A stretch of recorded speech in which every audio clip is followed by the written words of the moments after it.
கர்த்தருக்கு மகிமை உண்டாவதாக. இந்த அக்டோபர் 3ஆம் தேதி முழுவதும் கிருபையாய் நம்மை பாதுகாத்து வந்த தேவனுக்கு நன்றி செலுத்துவோமா? கிருபையும் மகிமையும் நிறைந்த எங்கள் பரிசுத்தமுள்ள நல்ல தகப்பனே, ஸ்தோத்தரிக்கிறோம் துதிக்கிறோம் ராஜா. இந்த இரவு நேரத்திலும் உம்மை நோக்கி பார்க்கக்கூடிய கிருபை கொடுத்ததற்காக நன்றி தகப்பனே.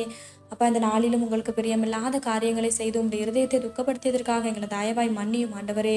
உங்க பிரியமான பிள்ளையை வாழ உதவி செய்யுங்கப்பா. இந்த நாளிலும் எங்கள் தேவைகள் எல்லாவற்றையும் சந்தித்து நாங்கள் சோர்ந்து போகாதபடி உங்களுடைய வார்த்தை கொண்டு எங்களை குணப்படுத்தியதற்காக நன்றி தகப்பனே.